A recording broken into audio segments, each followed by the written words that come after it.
Buonasera a tutti, grazie della partecipazione a questa attività dell'Istituto Cervantes a Napoli.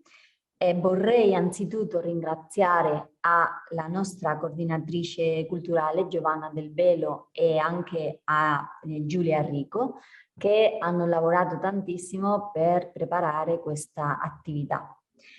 Oggi abbiamo un'attività gastronomica e ringraziamo anche a Juan Carlos Benito. Questa attività è la prima di un ciclo di 3 attività, di 3 eventi. Il prossimo sarà 16 febbraio e poi avremo un altro 16 di marzo, a marzo. Vorrei anche ricordare a tutti che abbiamo una programmazione molto interessante con un ciclo di storia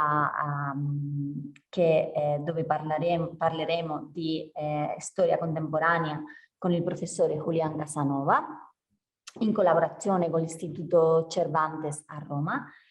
E vorrei soprattutto ricordare che le nostre attività al momento saranno online, ma invece il giorno 2 febbraio avremo la visita della scrittrice Sara Mesa. Una volta che ho fatto tutte queste memorandum delle attività, comincio a parlare adesso in spagnolo para presentar a Juan Carlos Benito, el chef que nos acompaña, que ya seguramente gran parte de nuestro público conoce, porque ha participado en otras actividades del Instituto Cervantes de Nápoles y que hoy nos va a trasladar sus conocimientos y sus investigaciones sobre la comida que se comía en España de los siglos XVI y XVII. Va a preparar una receta y nos va a contar la historia que hay detrás de esta receta.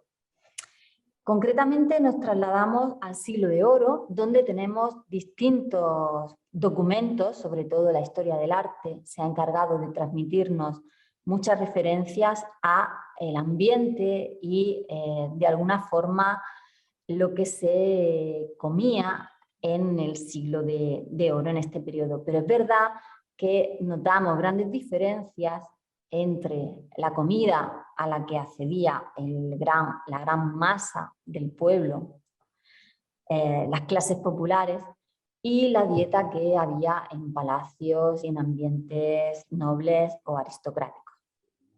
Bueno, nosotros vamos a hacer un repaso sobre este plato del siglo XVIII que nos presentará Juan Carlos Benito. Tengo que referir que Juan Carlos Benito es un joven y brillante chef que ha trabajado y ha colaborado en la cocina y en el en el complejo gastronómico de Ferran Adrià, del Bulli, que ha continuado complementando su formación con distintas actividades, específicamente sobre cocina creativa, pastelería, que le han permitido además ganar algunos concursos importantes, como los concursos de la cocina de la Feria de la Trufa de Abéjar. Y además, en su recorrido y al frente de la cocina que regenta, tenemos una gran muestra de talento, de creatividad, de solidez técnica y de innovación. Así que para nosotros, para el Instituto Cervantes de Nápoles, un gran placer contar con el chef Juan Carlos Benito y le doy la palabra. Buenas tardes, Ana. Buenas tardes a todos nuestros colaboradores que están al otro lado de la pantalla. Como bien ha explicado Ana, vamos a hacer 3 sesiones hablando un poco sobre la cocina que se hacía en el gran siglo de oro, los siglos XVI y XVII en España. Yo creo que fueron los años de mayor apogeo en nivel cultural y también en el gran imperio que era el que tenía España. Voy a decir que en esos momentos en España nunca se ponía el sol, ya que el imperio español se extendía desde América, Asia y varios países y en ningún momento se podía poner el sol. Y era un alto nivel de que había de cultura. Ya podemos encontrar en esa época a Cervantes, podemos encontrar a Calderón de la Barca, podemos encontrar a muchísimos escritores y la verdad que en esa época la cultura española era de un nivel muy alto.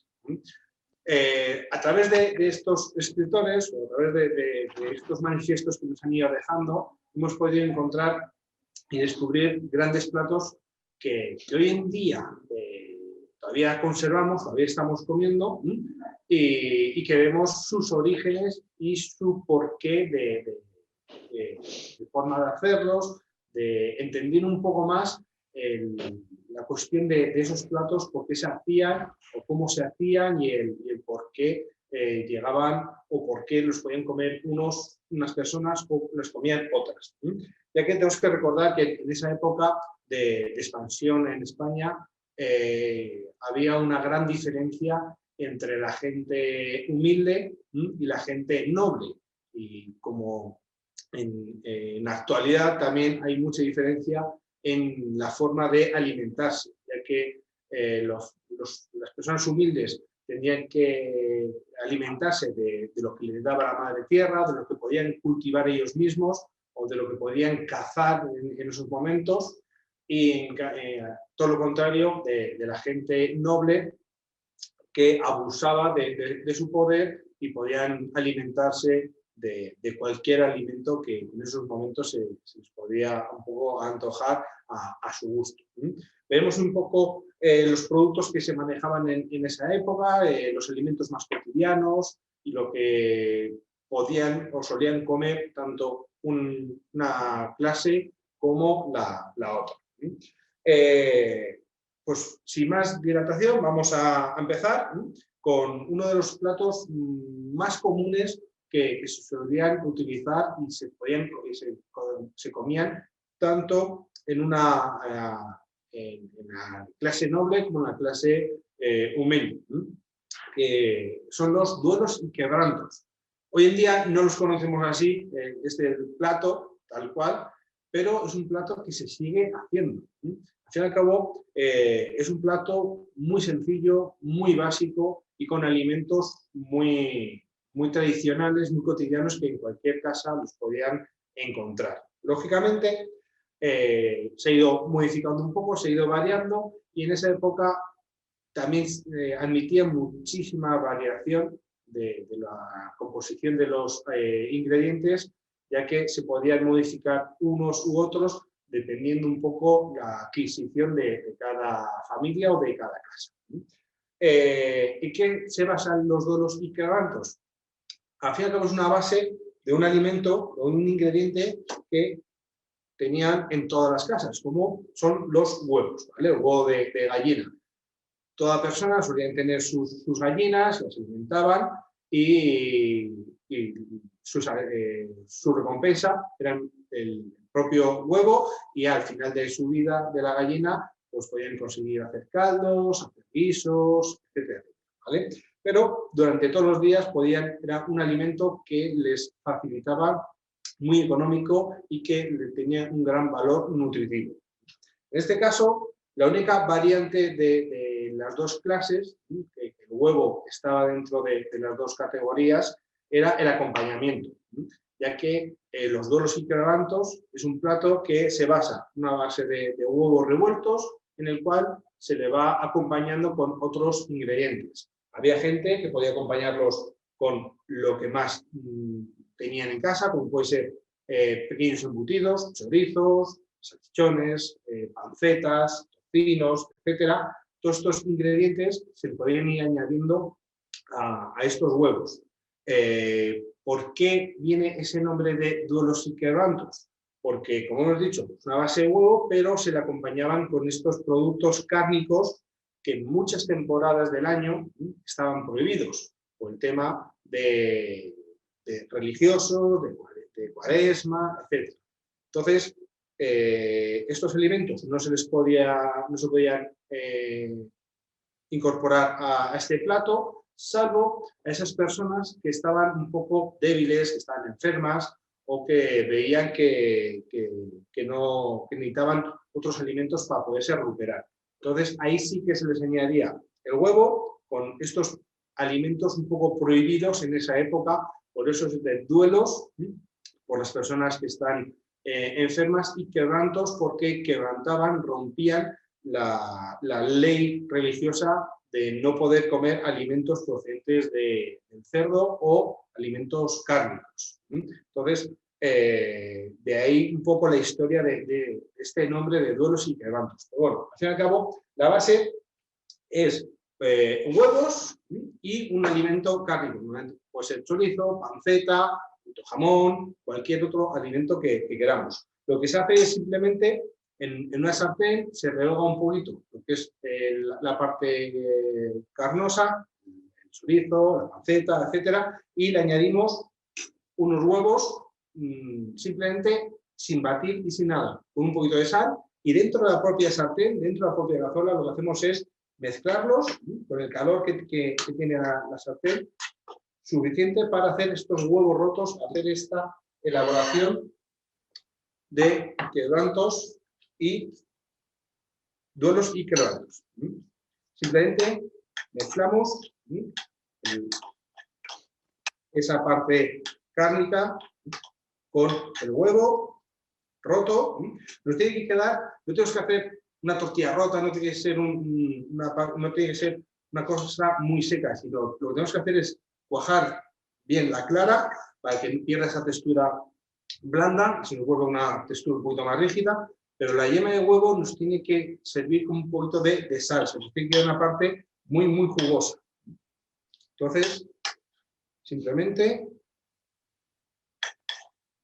esta mezcla que hemos hecho de, en este caso, chorizo y panceta, la panceta adobada, podemos utilizar panceta fresca o cualquier alimento cárnico fresco, habrá que cocinarlo previamente, rehogar un poquito, añadir, en este caso, el huevo, y como os he dicho, primero intentamos cuajar bien la clara y luego al último momento romper la yema para que sirva como una salsita que nos una y nos dé jugosidad, ¿vale? Entonces tenemos lo que es, hoy en día llamamos lo que es un revuelto, antiguamente duelos y quebrantos, muy jugoso, una textura rígida por la parte de la clara, y terminamos acompañando con unas tostadas de pan, que en esa época el pan era una base fundamental de su alimentación. Sí que podían tener distintos panes, panes de maíz, panes de centeno, ya que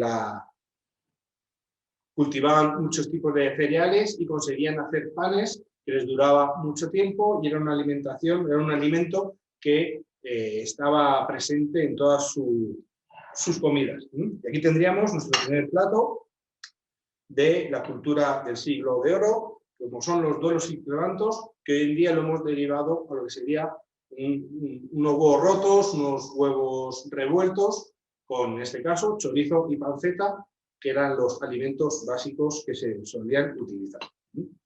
Otro plato que se ha utilizado muchísimo tiempo en la cultura del siglo de oro eran las legumbres. En este caso vamos a ver una legumbre que era muy valorada. Este plato sí que solamente lo podían comer o solían comer la gente gente noble, ya que era un alimento donde se acompañaban con muchas muchas partes cárnicas de animales, tanto de cerdo, como de ternera, como de aves. Y en aquella época la clase noble no tenía mucho acceso a la carne. Sí que podían tener acceso a tener un cerdo, y con ese cerdo tenían que aguantar durante todo el año, con las gallinas que podían tener en sus granjas, etc. Pero los nobles sí que tenían más acceso a cualquier tipo de carne. Es más, era uno de sus alimentos más abundantes en sus dietas. Por eso luego sufrían muchos de ellos de enfermedades como era la gota, al abusar excesivamente de consumo de carne. En este caso vamos a hacer un plato que se llama la olla podrida, aunque tradicionalmente o sus orígenes no se llamaba así, sino que se llamaba la olla podería, la olla de los poderosos. Lo que pasa es que con el tiempo, con los manuscritos, se ha ido evolucionando el nombre, ha perdido la E y se ha quedado con el nombre de la olla podrida, aunque no tiene nada que ver el nombre con lo que es la elaboración del propio plato. Se llamaba la olla de los poderosos porque, como he dicho, solamente lo solían comer gente que tenía un alto nivel económico y se podía permitir ese lujo de poder acompañar una legumbre, en este caso va a ser la alubia roja, que ahora hablaremos un poco de ella, de distintos alimentos como puede ser la morcilla, pancetas, oreja de cerdo, manitas, tocino, etcétera, etcétera. Los alimentos no eran muy asequibles para la gente humildes, pero sí para la gente un poquito más de un nivel económico superior. La base de este plato son unas alubias, una alubia que aquí en España se llama alubia pinta o alubia roja. Es una alubia interiormente es muy mantecosa, una alubia que tiene una textura muy cremosa y que a la vez tiene mucha fécula, y lo que nos va a hacer es engordar el caldo donde se está cociendo, nos lo va a convertir casi en una crema. Esta alubia, como todos los legumbres, lo único que necesitamos es tiempo, primero para la hidratación, ya que es una legumbre seca, necesitaremos una hidratación de 12 horas en agua fría con un poquito de sal y luego lo pondremos en una olla con agua fría, verduras y los alimentos cárnicos que queramos acompañar, como por ejemplo, os he dicho antes, chorizo, panceta, unas manitas de cerdo, partes que no tienen mucha carne pero sí tienen mucho sabor, como puede ser el espinazo de cerdo o otros tipos de productos que están adobados, que están sometidos a una salmuera y que nos van a aportar mucho sabor a esta elaboración. En este caso, os he dicho, la alubia se suele acompañar con estos alimentos ricos en materias cárnicas y lo que hacemos es cocer a fuego muy despacito, muy lento, durante unas 3-4 horas. ¿Vale? Lo que tenemos que hacer es que la alubia se vaya cocinando, pero en ningún momento se rompa, en ningún momento se abra para que no se nos convierta en un puré. Lo que tenemos que tener la alubia que esté totalmente entera. La verdad es que es un alimento, antiguamente se ha ido consumiendo muchísimo porque tiene un valor energético muy alto, ¿vale? Nos da mucha energía para luego poder ir a trabajar al monte. Hoy en día también se ha perdido un poco esta cultura porque lógicamente los trabajos no son exactamente igual que los que hacíamos anteriormente y ahora es un poquito un plato que es también un poquito de lujo por el tema calórico que tiene, ya que es un plato bastante rico en sus sustancias, ¿vale? En este caso vamos a utilizar alubias, vamos a utilizar morcilla de nuestra zona, es una morcilla de arroz y cebolla, está compuesta por sangre de cerdo, arroz, morcilla y piñones. Utilizaremos chorizo, panceta y en este caso ya tenemos un poquito preelaborado. Aquí tenemos manitas de cerdo y morro de cerdo. Lo que hacemos simplemente es incorporar todo a la olla y que vaya cociendo despacito, muy lento. Pero digo, unas 3 horas aproximadamente. Contra más lento vaya, muchísimo mejor. Antiguamente, en vez de cocinarlo como podemos cocinar ahora en una olla metálica, se cocinaba en ollas de barro. Y después, seguidamente, se acompañaba o se servía en las propias ollas de barro, un tamaño inferior. Por cultura, por costumbre, se suele utilizar recipientes de barro, porque mantiene mucho tiempo el calor, no se nos enfría el producto y a la vez a ellos les servía para recuperarse del frío que solían pasar a la hora de trabajar. En este caso ya tenemos las alubias estofadas, he estado más de 3 horas, porque contra más lento vaya la alubia, muchísimo mejor. Vamos a ir despacito, cociendo poco a poco, y lo que vamos haciendo 3-4 veces en la cocción es asustar. La legumbre es bueno el asustar con agua fría. A la vez que estáis viendo, cortamos la cocción añadiéndole un poquito de agua fría. Entonces lo que nos va a hacer es la alubia, se nos va a ablandar, pues va a ayudar que la alubia quede un poquito más tierna, más blandita, ¿vale? En este caso, como podéis ver, aunque es un plato de cuchara, pero más que por el caldo que tiene, es por la cremosidad, por la untuosidad que le aporta esa fécula que ha ido soltando poco a poco la alubia a la hora de cocer.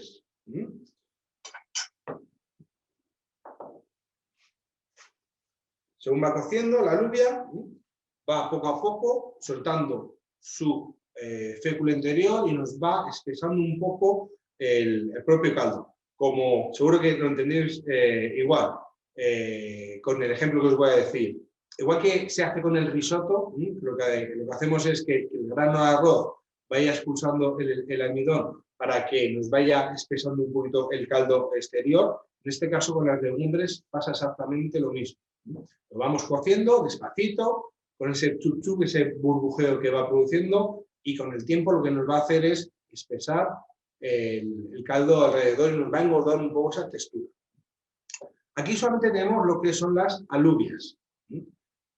Todo lo que le hemos añadido de chorizo, morcilla, panceta, manitas, etcétera, como cada alimento tiene un tiempo de cocción totalmente diferente, lógicamente, por ejemplo, la morcilla en muy poco tiempo, en 7-8 minutos la tenemos cocinada, porque ya ha estado cocida anteriormente. El chorizo necesitará un poquito más de tiempo, las manitas, la panceta, etcétera, necesita más tiempo. Entonces, para que todos esos alimentos, los que necesitan poco tiempo de cocción, no se nos desbaraten, no se nos rompan, no se nos mezclen todo y al fin y al cabo tengamos un puré, lo que hacemos es, según se van cociendo, vamos retirando y vamos reservando esos alimentos para posteriormente colocarlos con las alubias y que cada alimento tenga su punto de cocción idóneo. También podríamos hacerlo, pues añadirlo más tarde, pero el caldo no cogería tanto sabor. Entonces es mejor ponerlo todo desde frío y según se van cociendo los alimentos, vamos retirando, así el caldo mantiene todo el sabor y se enriquece mucho más que si lo añadimos al final. En este caso, yo lo tengo ya separado en otro cazo, todas las viandas, todas las partes cárnicas, en este caso, unos trocitos de manitas, morro de cerdo, la morcilla de arroz y piñones, unos trocitos de chorizo, la panceta de soria adobada, que nos va a dar ese toque salazón, depurado, un poquito más de chorizo, y ahí. Y aquí tendríamos nuestra olla podrida o nuestra olla poderida, que sería la olla de los nobles, donde abunda lógicamente la carne, que era un alimento muy típico de la gente con alto valor económico y que por eso abusaban de estos alimentos y que no todo el mundo podría en esa época alimentarse de este tipo de alimentos. Sí que la gente de noble, o sea, la gente humilde, sí que comían legumbres, sí que comían este tipo de alubia, etcétera, pero no la acompañaban con tantos alimentos de carne, sino que eran más de verduras, añadir más cebollas, pimientos, verduras que sí que se añade a estas, pero en esa época ellos tenían más acceso a las verduras que a los productos de carne. Entonces, hay un poco la diferencia de las dos variantes de gente un poquito más humilde, serían legumbres simplemente cocidas con unas verduritas que podían cultivar ellos mismos, a esta olla podrida, que era gente un poquito de un nivel más superior y se podían permitir acompañar estas legumbres, estas verduras, con varios tipos de carne. Hay otras versiones que se le añadiría, que se le añade a otros platos de cuchara, como los cocidos, etcétera, que es la bola. ¿Qué es la bola? Es una picada de ajo, un poquito de jamón, pan rallado o pan duro y huevo. Eso, se hace una mezcla, se fríe un poquito de manteca o de aceite y se acompaña como un alimento más. Ese ingrediente se le añadió a posterior a este tipo de platos para enriquecer un poquito más el plato, y esa gente que no podía utilizar tanta parte de carne, pues para enriquecer un poquito más el plato lo hacían de esta forma. El huevo, que como hemos comentado anteriormente, era muy asequible para todo el mundo, podían abastecerse de ellos diariamente. Entonces, con ese pan que os he comentado antes, que también tenían habitual en las casas, hacían una masa, le añadían un poquito de ajo para darle sabor y lo freían en un poco de manteca y se lo acompañaban sustituyendo las partes que no podían acceder, como la panceta, el chorizo, la morcilla, etcétera, le añadían esta bola, que para sustituir un poco estos alimentos que no eran tan accesibles para ellos. Y otro detalle de esta olla podrida, que las primeras referencias que tenemos de ellas es en el siglo de oro, a través de Calderón de la Barca, donde él la describió un poco la princesa de los cocidos, ya que era como un cocido de alto standing, de gente muy adinerada por este valor que estamos comentando de la carne, ¿vale? Era un poco un guiso, una elaboración donde solamente lo comían la gente noble. Y ahí tenemos. Bueno, vamos a por la siguiente elaboración, donde en este caso sí que era más accesible para un poco el público general, ya que la base fundamental era verdura, donde sí que era accesible, o todas las personas más o menos tenían su pequeño huerto donde se cultivaban sus verduras, sus pimientos, sus cebollas, las patatas, productos más humildes, más nobles y con un gran valor nutricional o energético para poder seguir trabajando. En este caso, incorporamos un alimento donde era poco habitual, sobre todo en las zonas interiores de España, en las zonas de Castilla, de Madrid, Castilla-La Mancha, etcétera, como es el pescado. Sí que se comía pescado, pero era muy poco frecuente, ya que, lógicamente, desde las costas, que en España tenemos muchos kilómetros de costa, hasta llegar al interior de la península, pues lógicamente el pescado se estropeaba, se echaba a perder y buscaban maneras de poderlo transportar. Una de ellas era en salazón, era cubrir los pescados en grandes cantidades de sal. Entonces se deshidrataban y aguantaban ese transporte hasta llegar a todas partes de Castilla, todas partes del interior de España. Entonces, lo que se hacía eran muchísimas variedades de platos, sobre todo con bacalao. En este caso vamos a utilizar un bacalao en salazón, un bacalao que ha estado cubierto en sal y luego lo hemos vuelto a hidratar, le hemos quitado esa parte de sal. Partes del plato que se utilizan son verduras, cualquier tipo de verdura, cebolla, pimiento rojo, pimiento verde, zanahorias, patatas. Dependiendo un poco la temporada del año, más a finales de verano podemos incorporarles tomate, pimiento del piquillo, un pimiento muy típico de la zona de Navarra aquí en España, donde suele darse sobre final de septiembre, principios de octubre. Durante el resto del año pues iba mezclando otros tipos de pimientos o inclusive pimientos que se han deshidratado, se han secado y se guardan para todo el año, como puede ser la añora o el pimiento morrón. Son pimientos deshidratados, secos, que cuando es la temporada, pues septiembre, octubre, se secan al sol, luego eso se muele o se dejan enteros y luego se parten para volver a hidratar y enriquecer los guisos. En este caso, tenemos una mezcla de eso, de pimiento verde, pimiento rojo, patata, un poquito de zanahoria, para contrarrestar un poco el dulce de la zanahoria y el pimiento con el bacalao en salazón.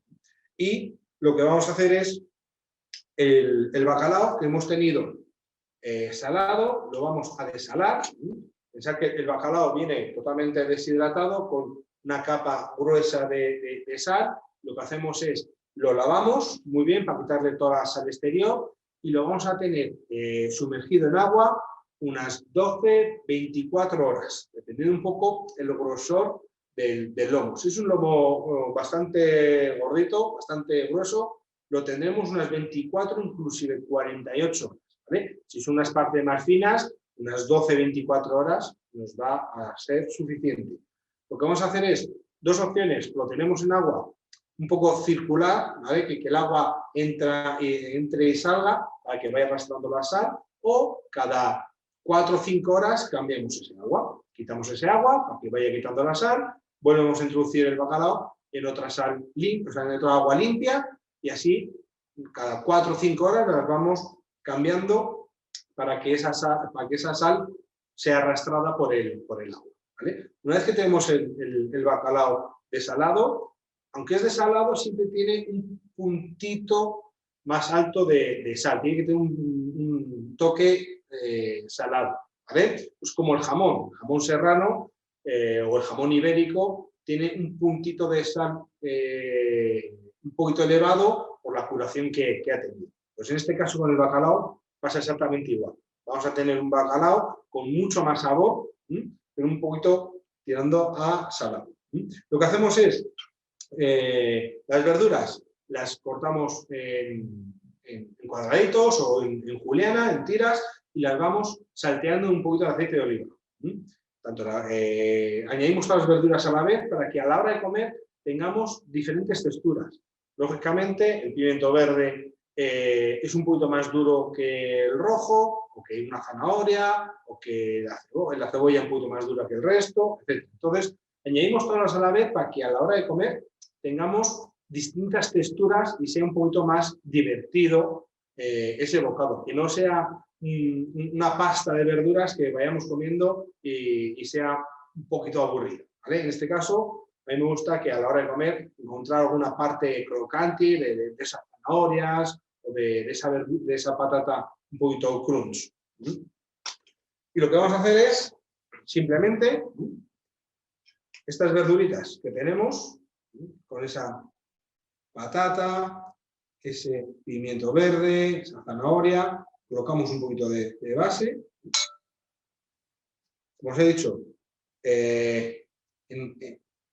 ellos en esa época jugaban mucho con la temporalidad de las verduras, que yo creo que es un punto muy a su favor, aunque ellos lo hacían por necesidad, pero es un punto a su favor, ya que comían o podían degustar las verduras en su plenitud, cuando más saben, cuando mejor es su temporada, cuando más ricas están, etc. ¿Vale? Hoy en día,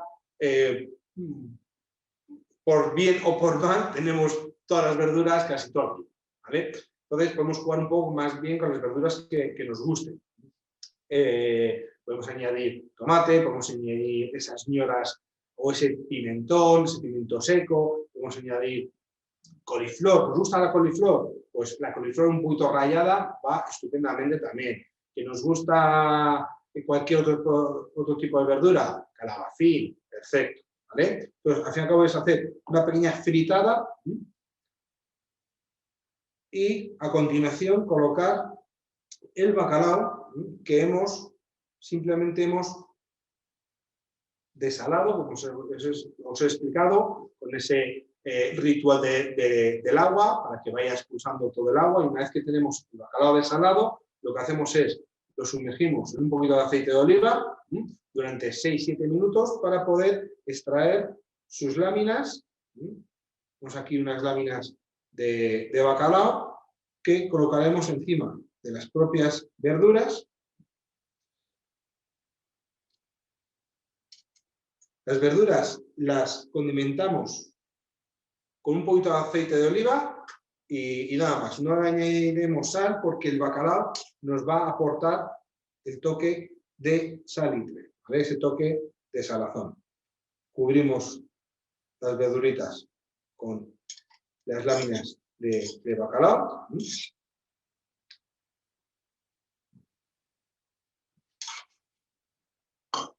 Y terminamos con unos chips de ajo y con unas laminitas de guindilla, de ese que nos aporte ese toque picante. Unas láminas de guindilla seca que podemos utilizar para confitar el bacalao. Cuando os he dicho sumergir el bacalao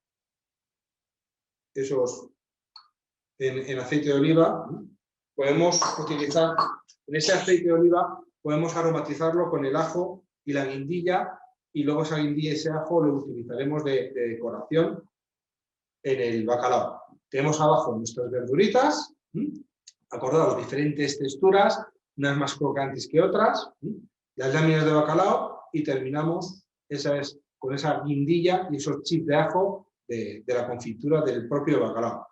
Importante, el bacalao no se nos tiene que pasar de cocción, porque si no se nos quedaría muy seco, sería muy áspero, tiene que quedar jugoso, ¿vale? Y las verduras exactamente igual. Las añadimos todas de golpe para tener distintas texturas, pero si las dejamos mucho tiempo, al fin y al cabo se nos van a deshacer y a la hora de comer tiene que ser un poquito más crunch, más crujientes, cada verdura con una textura diferente. Y aquí tendríamos nuestro bacalao al ajo arriero. Es un bacalao muy típico, sobre todo de la zona interior de Castilla, Castilla-La Mancha, Castilla y León, donde teníamos mucha verdura, y de los pocos pescados que nos llegaban al interior es el bacalao y algún pescado de río, pero pescados de mar, sobre todo el gran rey es el bacalao, y el bacalao en salazón, donde tiene una gran variedad de platos, bacalao al ajo arriero, bacalao al pil pil, vizcaína, etcétera, etcétera. La verdad es que el bacalao es uno de los pescados que más agradecido es con las elaboraciones, ya que nos admite muchísimas variantes a la hora de poderlo cocinar. Aquí tendríamos nuestro bacalao al ajo arriero, por aquí, donde se trabaja las verduras de temporada, las verduras que tenía al fin y al cabo accesibles en ese momento determinado, ya que el bacalao es atemporal, ya que pueden encontrarlo durante todo el año, ya que al estar en salazón lo podían conservar en sitios donde no hay humedad y no necesita una conservación específica de refrigeración. Entonces, el bacalao lo podían tener durante todo el año, y las verduras, pues dependiendo un poco de la temporada del año, utilizaban un tipo de verduras, utilizaban otro, pero al fin y al cabo es una base de verduras con el bacalao como elemento principal del plato. Bueno, y vamos a un poco por el mundo dulce, ya que en esa época también les gustaba tomar al final de las comidas algo dulce. La verdad es que era muy tradicional, sobre todo en las clases más poderosas económicamente, utilizar muchas frutas. Si os fijáis en muchos cuadros, en muchos bodegones que podéis ver, vais a encontrar muchísimas frutas. Era un producto muy valorado y sobre todo las uvas. Las uvas eran como un gesto de poder, un gesto un símbolo de que en esa casa o que esas personas tenían un valor económico alto. Entonces, utilizaban muchas frutas, sobre todo, os he dicho, verduras, melón en temporada, frutos secos, nueces, almendras, etcétera, etcétera, ¿vale? Y eso un poco las partes más nobles.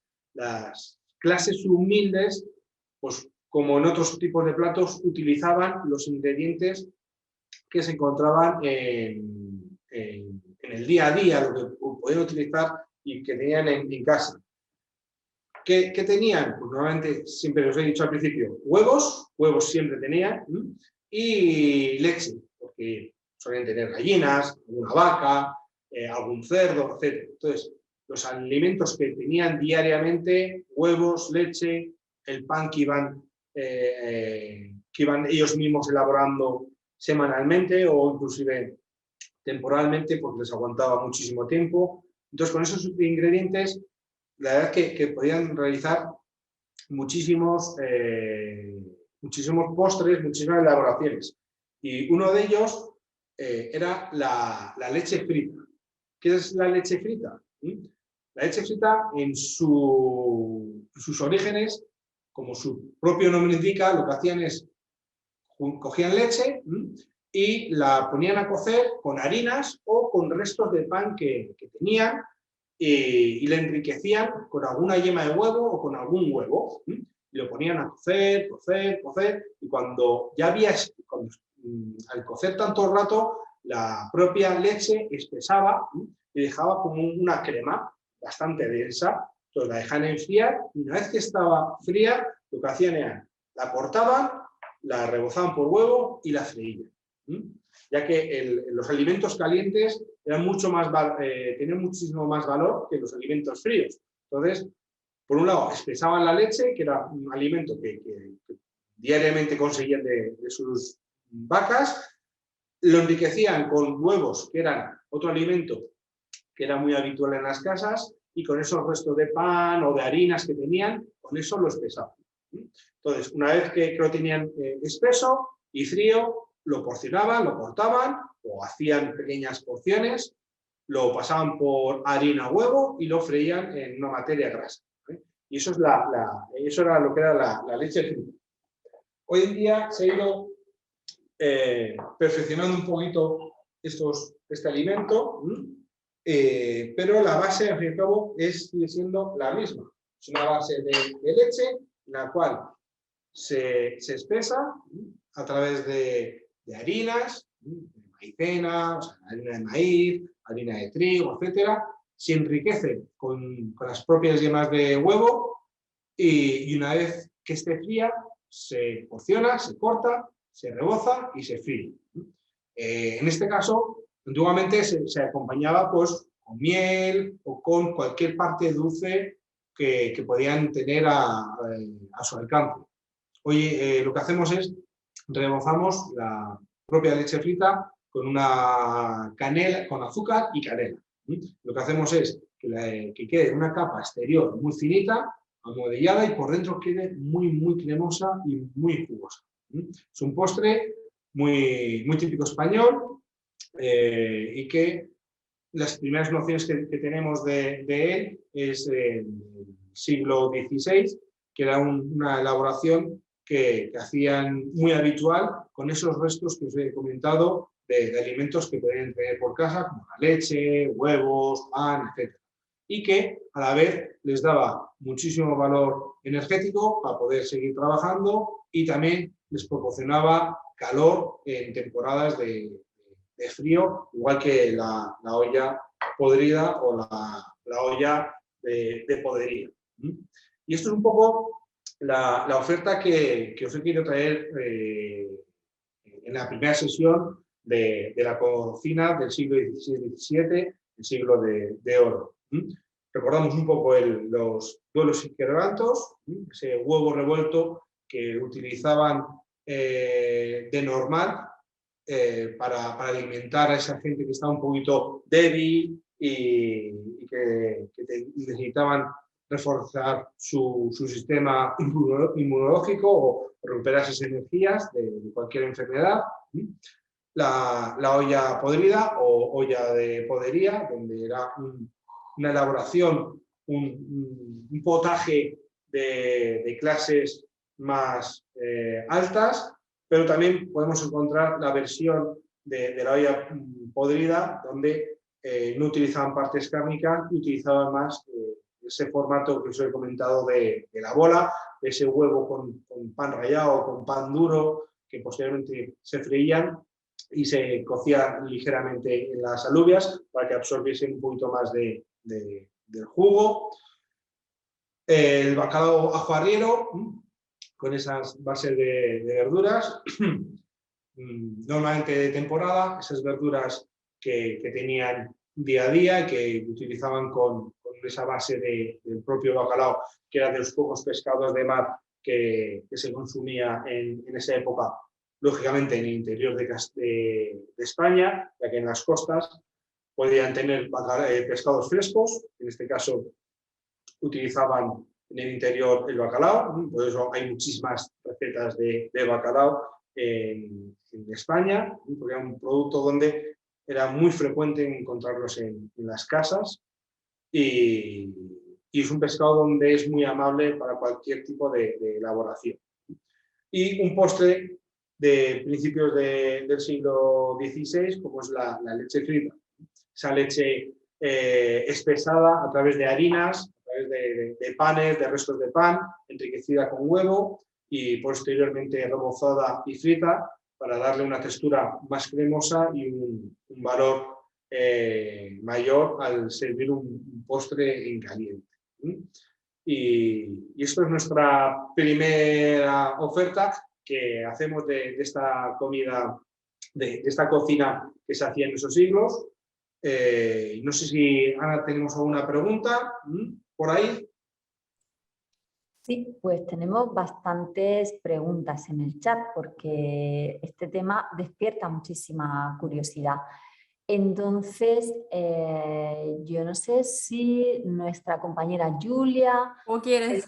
se dispone a, de alguna forma, a ofrecer las preguntas y esperamos tu respuesta, Juan Carlos. Sí, aquí en la chat Giovanna quiere saber si las clases más pobres, ¿cuántas veces por semana comían carne o pescado mediamente? Pescado a la semana mejor ninguna, ¿vale? Sino que era un producto más atemporal. Un pescado suelen comerlo de mucho tiempo, ¿vale? Y carnes, pues como con suerte, una vez a la semana era una media más bien asequible. Y sobre todo, carnes que ellos mismos podían elaborar. Como os he dicho antes, siempre tenían a lo mejor un cerdo, una vaca, entonces cuando se sacrificaba el cerdo, se hacía matanza, principio de año, pues con ese cerdo tenían que aguantar muchas veces durante todo el año. Entonces se hacían embutidos, se curaban, se hacían jamones, etcétera, etcétera, para que era una forma de conservar durante mucho tiempo, ¿vale? Claro, a lo mejor al principio de año consumían más frecuente la carne, pero a final de año solían consumir menos carne. Claro, y también los dulces, lo mismo, no se consumaban en las mesas de los pobres. Igual, los postres, pues muchas veces frutos secos se podían consumir pues cuando era en temporada de invierno, que es más, podían ellos mismos cogerlos, o por ejemplo en este caso de la leche frita, cuando tenían excedentes de leche, les sobraban pan, etc. Los postres eran algo más elaboraciones de fiesta, ¿vale? O de aprovechamientos de otros productos. No les daban tanta importancia el postre dentro de la comida, ¿vale? Si la leche la podían derivar a otro alimento, preferían derivarla o llevarla a otro alimento que destinarla a un postre. Un postre. El postre lo guardaban como quizás un queso, ¿no? eso, o membrillos, que son frutas que podían ellos mismos cultivar o ser más asequibles, sino que los postres elaborados los guardaban más para los días de fiesta. Vale.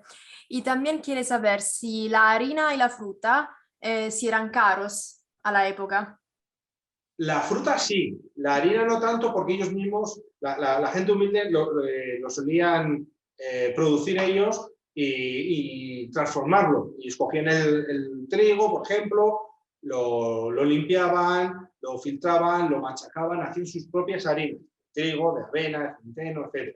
Luego ya cuando se cultivó un poquito más el maíz, por ejemplo, se fueron haciendo harinas de maíz, distintos tipos de harinas, cuando vinieron de la parte de Sudamérica, pero normalmente ellos mismos se producían sus propias harinas o si no, hacían esos trueques con vecinos o con gente cercana de cambiar especias o cambiar harina de trigo por otros tipos de alimentos que tenían unos excedentes y otros en defecto. Entonces, se solían cambiar y no eran productos excesivamente caros. La fruta sí, porque era más atemporal, lógicamente, claro. Era más estacional, perdón, que el trigo, que podían almacenarlo, aunque el trigo también tiene su temporalidad, pero su conservación es mucho más amplia que las manzanas o cualquier tipo de fruta. ¿También la fruta seca o no?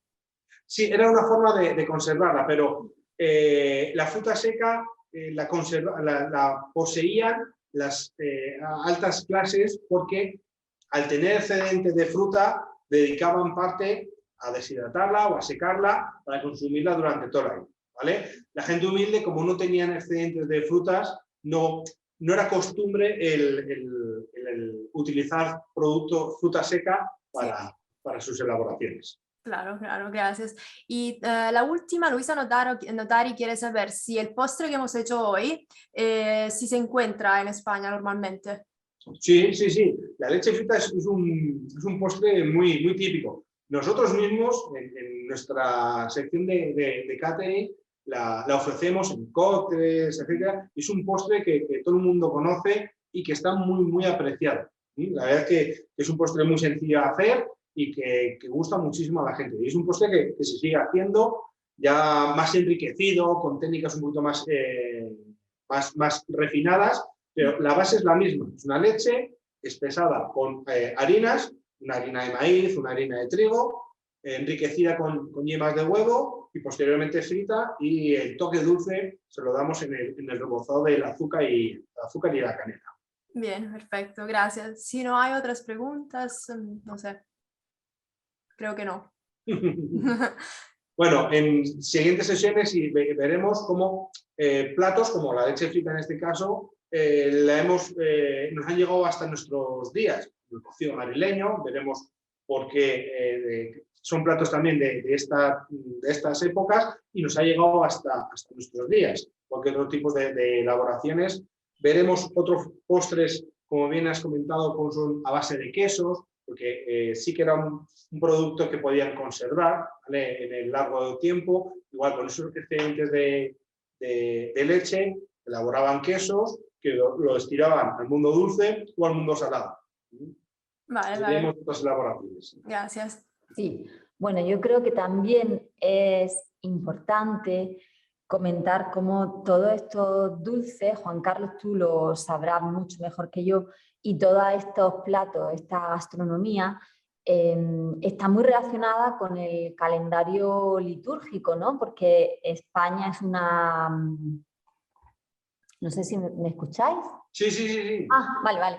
Porque España, como al igual que Italia, es una nación profundamente religiosa, ¿no? Entonces, muy importante, por ejemplo, cómo se asocia actualmente la leche frita a la Semana Santa, el bacalao también a la Semana Santa, porque evidentemente todavía se contempla el ayuno de la carne durante principalmente jueves y viernes santo, ¿no?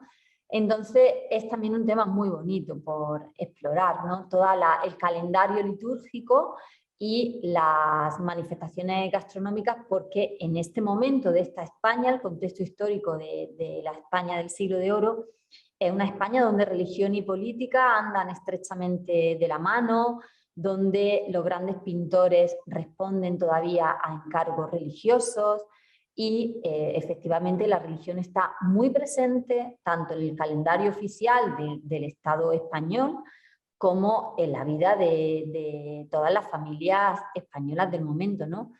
Y bueno, con la leche frita, a esta pregunta sobre la vigencia todavía de la leche frita, yo haría también, algún día nos tienes que hablar de las,